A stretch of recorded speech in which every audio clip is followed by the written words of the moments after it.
आप देख रहे हैं TN महाराष्ट्र न्यूज चैनल।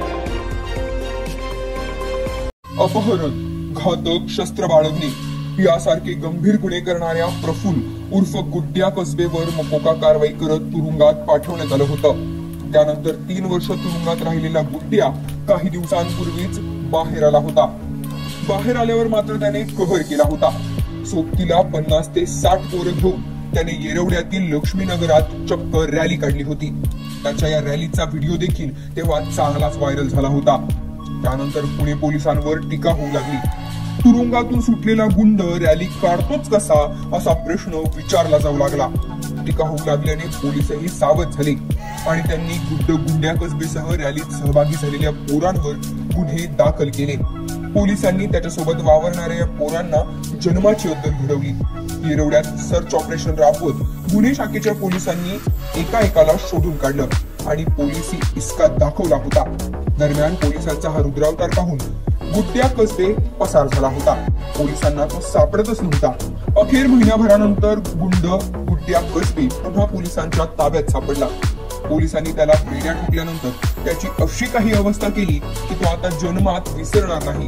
ज्या चौकात गुड्ड्याने दहशत पसरवली होती, तुरुंगातून सुटून आल्यानंतर रॅली काढली होती, त्याच चौकात पोलिसांनी त्याला आणलं आणि त्याची वरात काढली। यावेळी गुड्ड्या कसबेसह इतरही 2 जण होते। मागील काही दिवसांपासून पुणे शहरात गुन्हेगारी वाढली असल्याचे चित्र पाहायला मिळतंय। क्षुल्लक कारणावरून हाणामारी, खून, वाहनांची तोडफोड यासारख्या घटना वारंवार घडतायत। अशा घटनांवर आळा ठेवण्यासाठी पुणे पोलिसांनी आता कठोर पावले उचलण्यास सुरुवात केली आहे। दहशत पसरवणाऱ्या गुंडांना त्याच भागात पोलीस धडा शिकवताना दिसतायत। त्याच परिसरात त्यांची वरात काढली जाते। जिथे गुन्हा केलाय तिथेच धडा शिकवण्याचा नवीन पॅटर्न पुणे पोलिसांनी अवलंबला असल्याचं दिसून येत आहे। वाहनांची तोडफोड कराल, दहशत माजवण्याचा प्रयत्न कराल तर तिथेच धडा शिकवू असा थेट संदेशच पुणे पोलिसांनी या माध्यमातून देण्याचा प्रयत्न केलाय।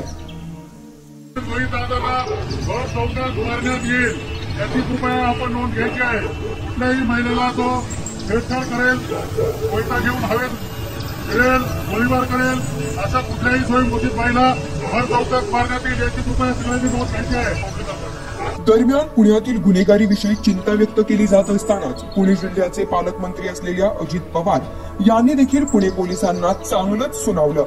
दहशत माजवणाऱ्या गुंडांची धिंड काढा, मकोका लावा म्हणत पोलिसांना आदेश दिले।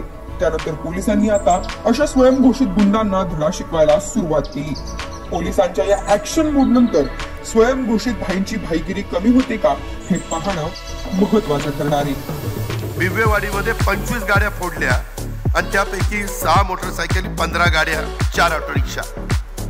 काय म्हणजे का होतंय असं?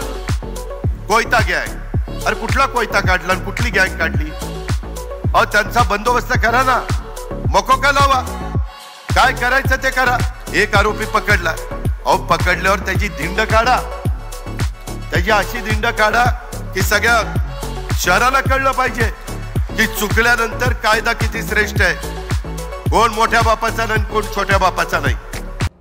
जल्दी से करो सब्सक्राइब।